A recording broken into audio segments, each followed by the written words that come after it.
and its effect on the Philippine society. Well, remember this, my friend, that the Americans used to call it the Philippine insurrection against the United States, believing that the Americans, because Spain surrendered Manila to the Americans on August 13 of 1898 during the Mac Battle of Manila, that we were already owned by the United States.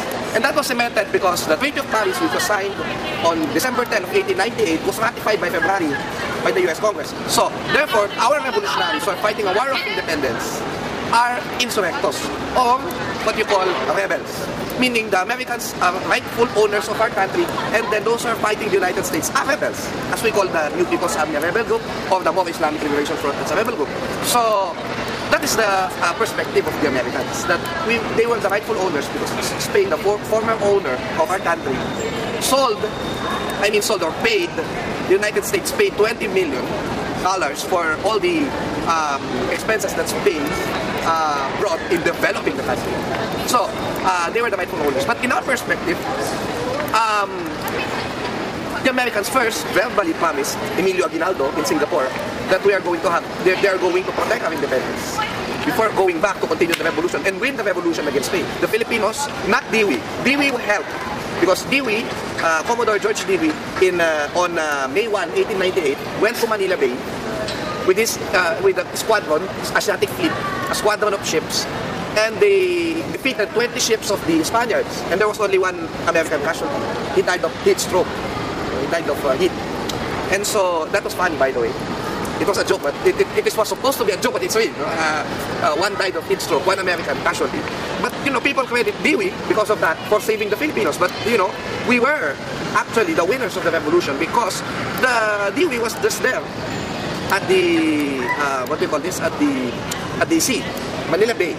It was the Katipuneros who fought the Spaniards on land, and that he was hearing already these reports when on June 12, 1898, General Emilio Aguinaldo, hearing the reports of victories of Filipinos and continued fighting against the Spaniards, already declared, proclaimed Philippine independence. Well, the Americans went here because we were a Spanish colony. And at that time, the Americans were involved in what we call the Spanish-American War. You know what happened was, in Havana, Cuba, the United States ship called Maine exploded. So, and the ship's explosion was blamed on Spanish troops. No? And so the Americans declared war on Spain. Little did they realize that after a century, they're going to go down the Maine. And they saw that the explosion of the Maine was caused from the inside, not from the outside. So meaning, the Americans just used the explosion of Maine to fight the Spaniards. And therefore, we were involved in that fight against we were involved in that fight. At that time, Emilio Aguinaldo was already establishing his government.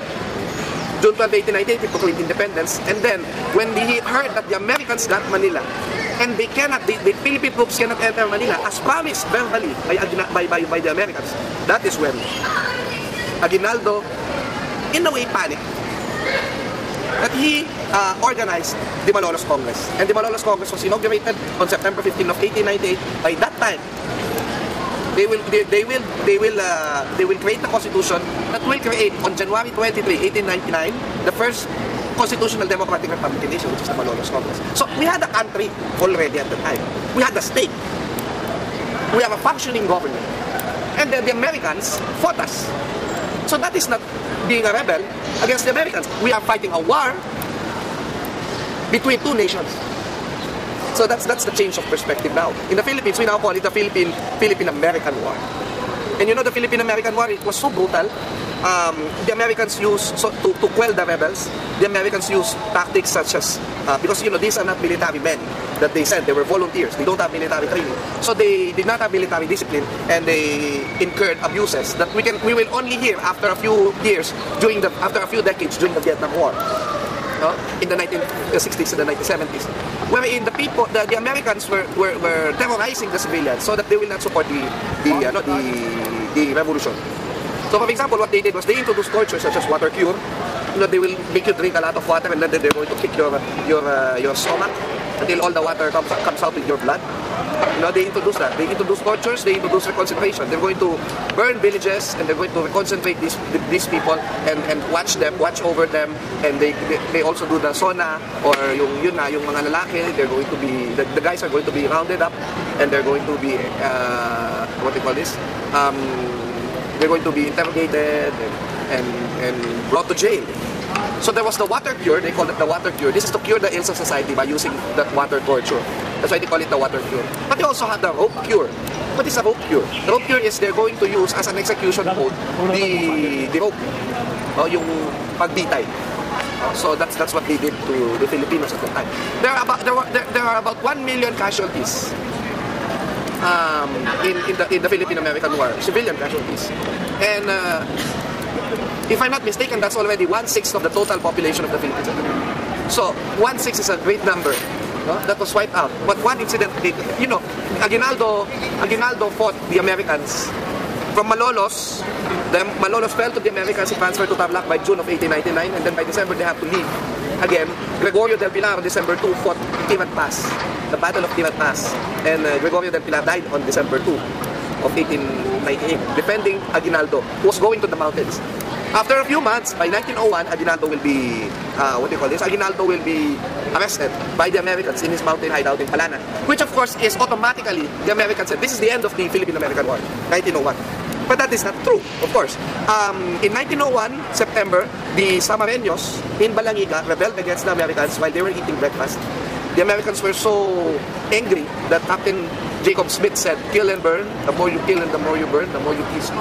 Let us transform Samar into a howling wilderness. And so he ordered the killing of 10 years old people, 10 years old and above, males or people 10 years old and above. And so about 3,000 people died in the what we call the Balangiga massacre. And after that, of course, you have the revolts by Miguel Malvar, Simeon Olao, continued on even after 1901, and of course the presidency of Macario Sakay, of the revolutionary government. Macario Sakay's government reached a lot of provinces, and he already had a strong, formidable force when he was duped by some Ilustrados, headed by Dominador Gomez, to surrender to the Americans without being jailed. But he was jailed and he was executed. Macario Sakay, the long-haired revolutionary. And of course, you have the Muslims in Mindanao. The Muslims, Dato' Ali, for example, in Maguindanao, fought the Americans until 1905 when he was ambushed by the Americans in his house. Dato' Ali of Maguindanao. And of course, the Battle of Butao in 1905, or 1906, I mean, March of 1906, wherein those Nagilihan, you went to the mountains to have a peaceful life in the mountains. Women, children, men, old and young, they went to the mountains to have a peaceful life there. But what happened? The Americans thought they were tax evaders, and they were surrounded, and they were bombed. There were 1,000 people under Dato' Uti. 994 were killed, 6 were wounded. 1,000 people. And so it was a complete massacre. But we fought. I mean, the Moros fought that one. The House of Moros. The Philippine-American War will end in 1913. This is how the official date by the Philippine National Historical Institute. 1913 will be the end of the Philippine-American War, because by 1913 that was the last battle between the people of Holo, the Holo, in the Battle of Budbagsak. So they also went to the mountain, Budbagsak, Mount Bagsak, and then the Americans attacked them there. So that is the last stand at Budbagsak. So the Philippine-American War lasted from 1898 to 1898 or 1899, because it started with the shooting at Santa Mesa, near the bridge of San Juan. Diba? The Americans saw Filipinos, and then the Americans said, "Halt!" And of course the Filipinos didn't understand that. I mean, if I heard that, I would have shouted, "Halt 45, kaya mo na to." But the Filipinos did not understand that, so they answered to the Americans, "Halto! Halto!" And they were shot by the Private Willie Grace. And that's why that started, they started fighting on February 4 of 1899, near Santa Mesa, San Juan Ridge. And it ended in 1913. So that's 1899, 1, 2, 3, 4, 6, 13 years.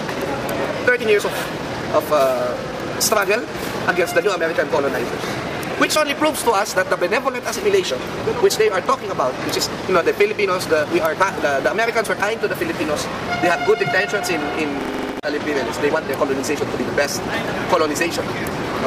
It's actually not benevolent at all. I mean, that's the view now of Filipino historians. So despite hamburger, despite the education system, which of course became rapid during the time of the Americans, but only made us more, in a way, dependent on the Americans, we should remember the atrocities, the 1 million victims, civilian victims of the war, the Philippine-American war, which is really bloody.